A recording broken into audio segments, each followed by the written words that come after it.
2, 3. Assalamualaikum warahmatullahi wabarakatuh. Selamat pagi anak-anakku. Kali ini kita belajar tentang kuat arus dalam rangkaian listrik. Yang pertama, kita lihat dulu dalam rangkaian yang tidak bercabang. Kamu lihat ini ya, ini tidak bercabang. Kalau pada rangkaian yang tidak bercabang, maka besar kuat arusnya di mana-mana sama. Besarnya itu sama.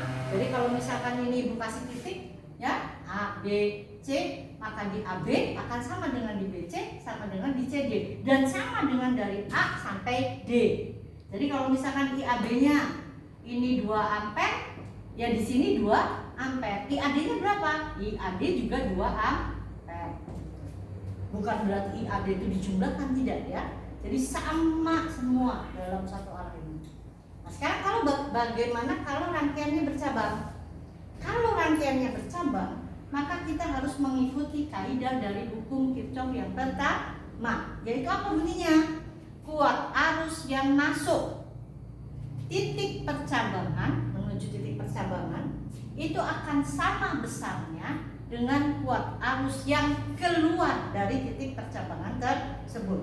Jadi kalau diringkas, jumlah arus masuk sama dengan jumlah arus yang keluar. Contohnya begini. Ini misalkan ada ini, kamu lihat titik percabangan itu, lihatnya di sini. Ini titik. Maka ini adalah titik percabangan. Kemudian lihat anak panahnya. Kalau posisinya masuk ke titik, berarti ini arus masuk. Kalau keluar dari titik, maka ini artinya arus keluar, gitu ya. Maka dari soal ini, berapa arus masuknya? 10 ampere. Maka kalau mengikuti I masuk sama dengan I keluar, I masuknya berapa? 10. I keluarnya ada 2. I 2 plus I 3. Maka kalau misalkan kamu bingung, ini 1 dulu aja, gitu ya. Ini ganti 10, ini 3, ini ditanyakan, ya kan? Maka kalau ditanyakan berapa I 3-nya? Tinggal 10 dikurangi 3. Ini 7 ampere. Bisa paham ya? Jadi awas, arus masuk sama dengan arus yang keluar. Gambarnya tidak harus begini ya, bisa berbeda. Lanjut. Kalau pada rangkaian yang tertutup, ini lebih kompleks. Ada GGL-nya, ada elemennya, ada sumber tegangannya. Maka di dalam sumber tegangan ada yang kita sebut dengan hambatan dalam, yaitu hambatan yang ada pada sumber tegangan. Itu kita sebut R kecil atau yang kita sebut hambatan dalam.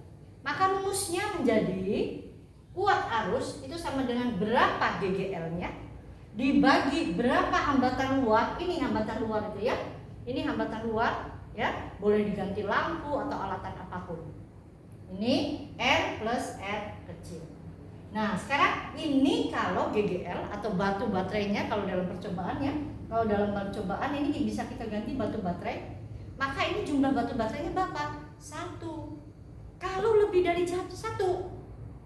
Nah, lebih dari 1 pun ada 2 cara pemasangannya. Bisa dipasang berurutan atau namanya seri, atau dipasang secara bertingkat yang kita sebut dengan susunan paralel.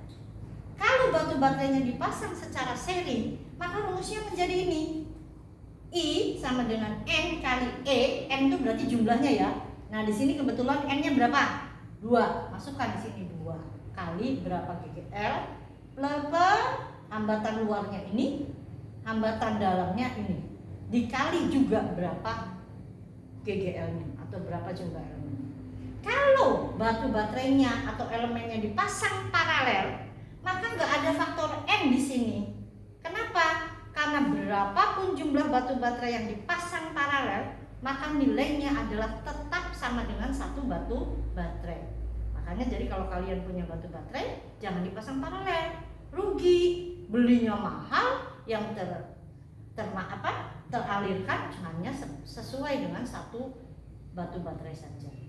Nah, maka rumus kuat arusnya ini tidak ada N, ya. Di sini N, tapi hambatan dalamnya tetap ada, dibagi dengan dibagi dengan jumlah batu baterai ini. Oke, ini keterangannya GGL R hambatan luar yang tadinya hambatan luar kemudian hambatan dalam ini adanya di sumber tegangan, dan berapakah jumlah elemennya.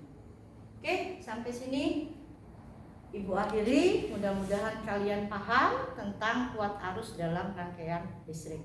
Terima kasih. Assalamualaikum warahmatullahi wabarakatuh.